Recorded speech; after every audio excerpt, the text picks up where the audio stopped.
Most people don't fail because they lack knowledge. They fail because consistency is psychologically uncomfortable. This single, unadorned truth sits at the core of so many derailed trading careers. It explains the endless cycle of system hopping, the graveyard of half-finished trading journals, and the persistent gap between what traders know they should do and what they actually do when capital is at risk. The pursuit of more information, more indicators, and more complex strategies often serves as an elaborate avoidance mechanism. It distracts from the far more challenging work of mastering one's own behavior and executing a simple plan with unwavering discipline over an extended period. The real battle is not with the market, it is an internal one. The books, courses, and webinars are filled with setups, patterns, and risk management formulas. They equip the aspiring trader with an arsenal of technical tools, creating the illusion that success is simply a matter of finding the right combination of inputs. What is rarely discussed, however, is the profound psychological stamina required to apply those tools correctly, day after day, through winning streaks, losing streaks, and long, uneventful periods of drawdown or consolidation. The discomfort of sitting on your hands, of taking a planned loss without reacting. Learning something new feels fun. The brain likes new things. New ideas bring a small rush. This neurological preference for novelty is a powerful force that works against the trader striving for consistency. Studying charts with a fresh indicator or reading about a groundbreaking strategy engages in activity our brains are hardwired to enjoy. Each new piece of information feels like discovering a secret key that might finally unlock the market's complexities. This process creates a distinct, measurable illusion of progress.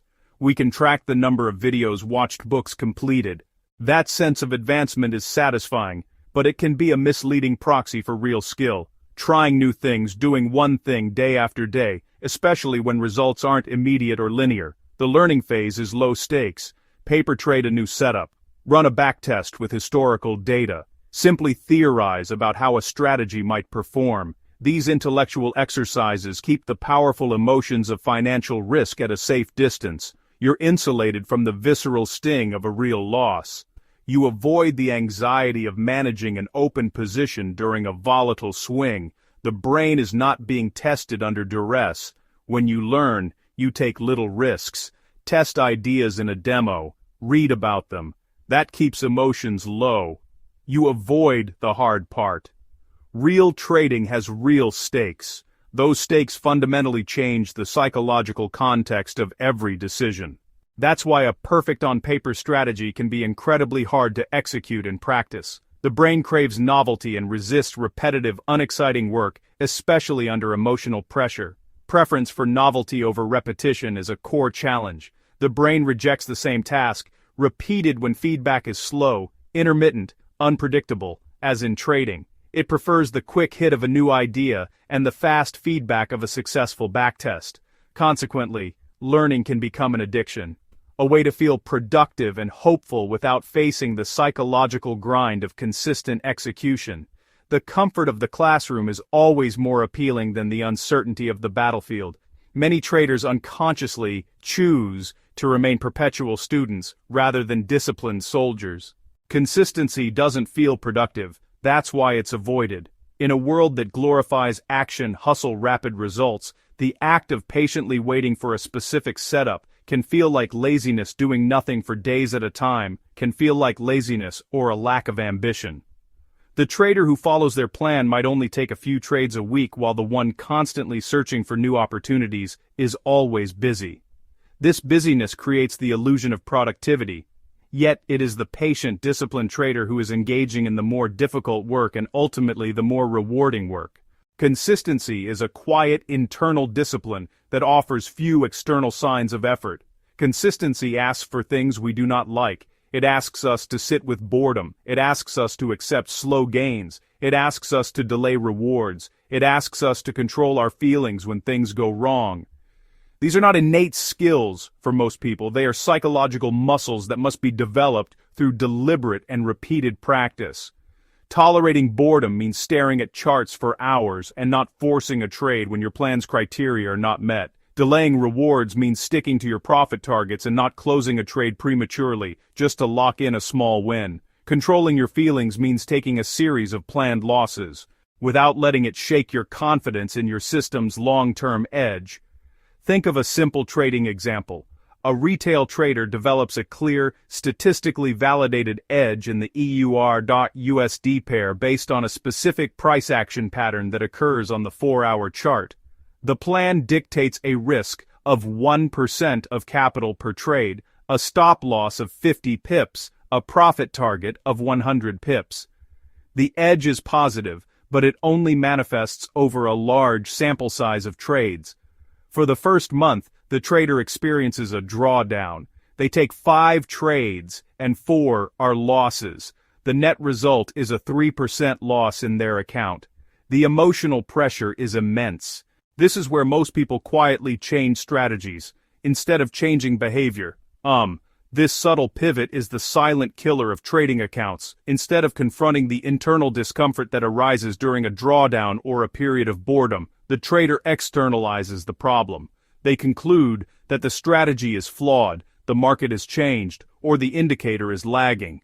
This allows them to avoid the difficult work of self-reflection and behavioral modification.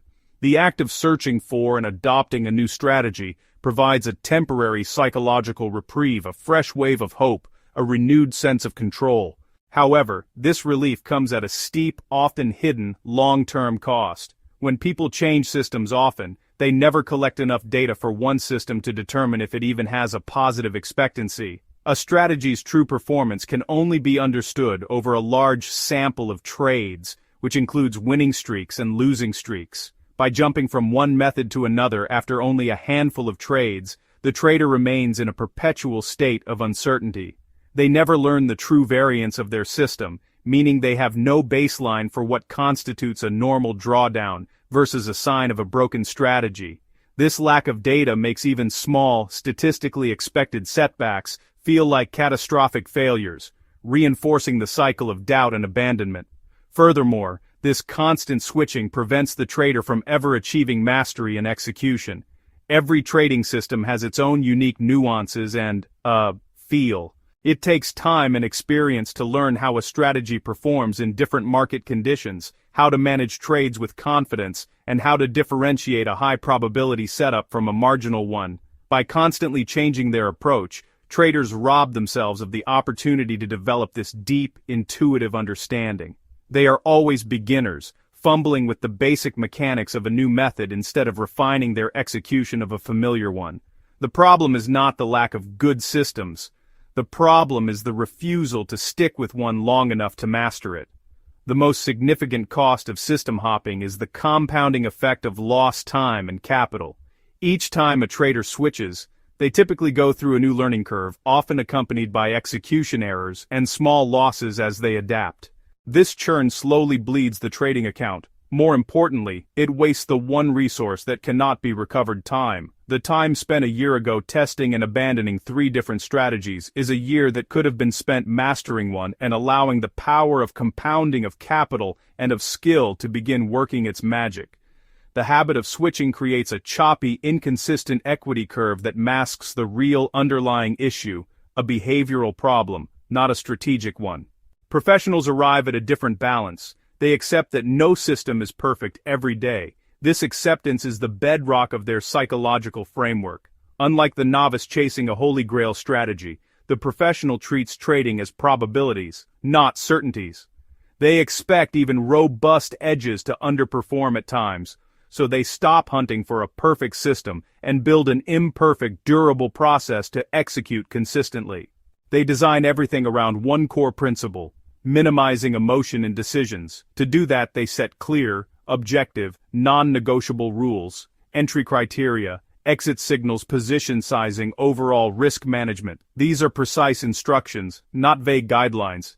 They test rules rigorously across vast datasets and diverse market conditions to build confidence in a long-term statistical edge. That data-driven confidence becomes a psychological anchor during drawdowns. Early losses are treated as data points, not failure. The approach is supported by strict routines and rituals. A trader's day is regimented: pre-market analysis, post-market review.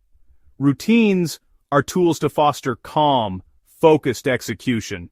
They automate where possible to reduce emotional decisions. The goal isn't to erase fear or greed, but to build a fortress of process and discipline so emotions can't dictate actions. Professionals aren't better because they know more. Their strategies are often simple. They train themselves to repeat mundane tasks with precision, no matter how they feel. They've developed tolerance for a slow, uneven, boring path to profit. They learn to spot emotional surges, pause, and defer to their predefined plan. It's slow, quiet, and deeply personal. It is not flashy. It is not exciting, and it is the true source of their edge. In trading and in any performance field, the real cost of switching is time. This essay is for educational purposes only and should not be considered financial advice.